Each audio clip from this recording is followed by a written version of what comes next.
Hello, my name is Chris and this is a review of my new travel camera, the Canon M100. I also use this camera to make YouTube videos. This will be a non-technical review, and Canon is the only camera company with the philosophy of making great, inexpensive cameras for the easy-to-use crowd such as myself.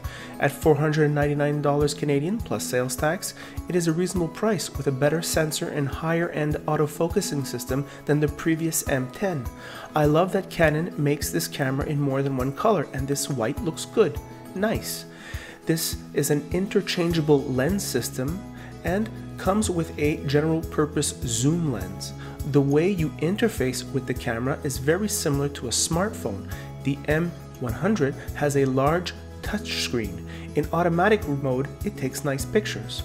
The reason why this camera takes better pics than your smartphone is the 24 megapixel sensor. M100 also records video in Full HD at 60 frames a second, and the Canon autofocus system focuses so well you don't have to pay attention to it. The big sensor allows the camera to take better pictures in low light compared to smartphones. You will especially see this difference with indoor pictures that smartphones do poorly in. The touchscreen also serves as a monitor when taking pictures. What you see is what you get. Impressive. You can only fit EFM lenses without an adapter on this camera. This lens is removed by pressing on this button and twisting it off. The camera comes with one battery charger, strap, a lens cap, and dust cap. One battery isn't enough for a full day of shooting. You should probably buy more. You can also use this camera for vlogging, but there is no mic input, so the sound will be a bit amateur. Let's go for a photo walk, and I'm going to compare this camera with my iPhone 7 so you can see the difference. So this is me in windy conditions with the iPhone 7 walking around. Pretty good, I'd say. Nice image quality. Color looks faithful. This is actually pretty good for vlogging if you think about it. Pretty nice. Let's check, go around. Wow, that's pretty good. So here I am vlogging with the Canon. Looks pretty good. I don't know about how the sound is. The mic is right here on the side, but it seems to be doing a pretty good job. I don't even have like the handle. You'll have like a better, more comfortable vlogging position for your hand, but I think it's doing a pretty good job. Keeping focus on my face the whole time. I'm sure you're hearing a lot of wind noise, but that's okay. And yeah, looks pretty good to me. Check that out. Wow, I can get my face in quite a bit of background there. So the lens opens up wide enough. Pretty awesome, pretty awesome. So a few comments about this camera out here. This is the way you hold it, right? And normally you take a picture looking like this, or if you're at another angle, maybe lower, you're going to want to lift up the flippy screen, and that way you can have full visibility. You're going to press the shutter down halfway, and the camera is going to focus. It's going to decide what to focus on. If you don't like it, you tap on the screen what you want it to focus.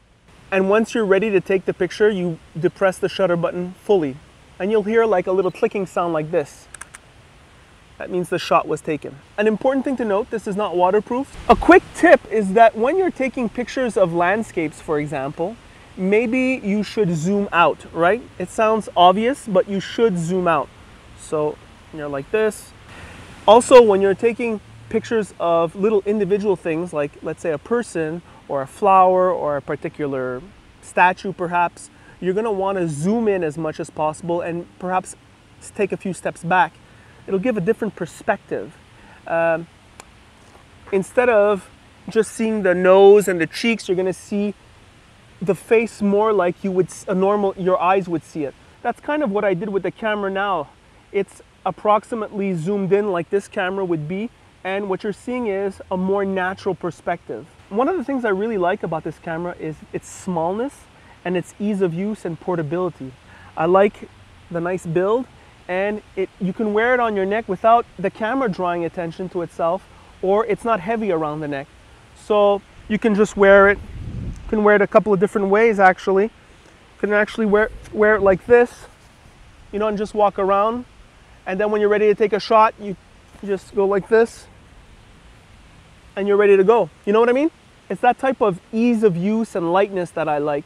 Also, the image quality is pretty good. What I'm gonna do is I'm gonna go walk around this park and take different pictures of things with this camera, and then I'll take try to make the exact same picture with the iPhone 7, and that way you'll be able to judge for yourself which one you think is better. You'll see the Canon shots first, and then the same shot with the iPhone. So when you see the black bars, you know it's the iPhone. Here's the Canon again, and this is just random photos taken on automatic. Both are JPEGs, you know. Here's the iPhone. Doesn't quite look as good, I think, on this shot. And this is a $500 camera. Nice colors from the Canon here, the sky, the building. Here it is on the iPhone. Looks good. Lots of detail, but not quite as rich as the Canon.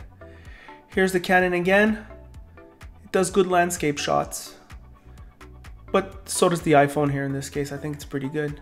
I think on the close-up portraits or things that you're focusing on when you zoom in, I think that's where the Canon is really strong. Here's some whack piece of art. I have no idea what this is. I just took a picture of it, but it's so ugly. As far as the shimmering on the water, here's the Canon, and here's the iPhone. I think the iPhone does almost, if not just as good a job. Once again, I just think it's the richness of the colors, the contrasts. A little bit stronger on the Canon. Both are in automatic mode. I didn't retouch anything. Here, a good example how the zoom is. I couldn't get close up on the birds with the phone. Here's a close up with the Canon. Really nice color rendering. Here's at the same distance with the phone. I had to get really up close to do with the iPhone. I did it right here. And you can see it's not the same. It's not quite the same. Here's the water, the shimmering of the water. I like landscape photography. Here it is with the iPhone. Good, very good, but not quite as good as the Canon, I think. Here's a good shot. Here's the Canon zoomed in. Here's the shot taken from the same distance with the iPhone. Now let's look at that same Canon shot again. Here it is. And you'll be able to notice the distortions. Here's the the iPhone up close. Go back and forth between the pictures and you'll see the differences in the perspective. Nice to have a zoom lens. Here I'm zooming up on the flowers. Everything is in focus. Everything is nice. It's a nice perspective. When you close up, it's as if you're looking. It's your eyes. Here again, look at that nice close-up portrait with the Canon. You're just not going to get it with the phone. And you know, it's all important when you want to take nice pictures of yourself, especially if you're younger. You're never going to look better when you're younger. You want to take good pictures. Here's a nice scenic picture with the Canon. Of course, I zoomed out. Here it is with the iPhone 7. Pretty nice. It's pretty nice. It's just a phone, you know. It's pretty nice. Here it is wide with the Canon. Here it is with the iPhone. Pretty good job, the iPhone on this one. The iPhone, as long as you have good light, it takes pretty decent pictures. Here it is, the Canon. Look at that. That's a nice, get the whole building. It's a nice shot. Here is the iPhone. Looks a little bit weirder, it seems. Not quite the same proportions, it seems. Here's a sign I have absolutely no idea what it means. With the Canon. Here it is with the iPhone. I still don't know what it means. Pretty good picture from the iPhone though, I'd say. Pretty nice. Here's a squirrel that I just got fast with the Canon. Here it is again from the same distance with the iPhone. It's not the same. It's just not the same. Here is the Canon, great facade picture. Here's the iPhone, doing a good job, but somehow not quite as awesome as the Canon, I feel. It's just the colors, it seems. The color science. Here's the video of the Canon, and I think this is where the Canon is a bit weaker than the iPhone, perhaps, is in the video. During the daytime, the video of the iPhone is a bit better than the Canon. And here's the iPhone. So I hope you have an idea now of what this camera is and if it's good enough for you.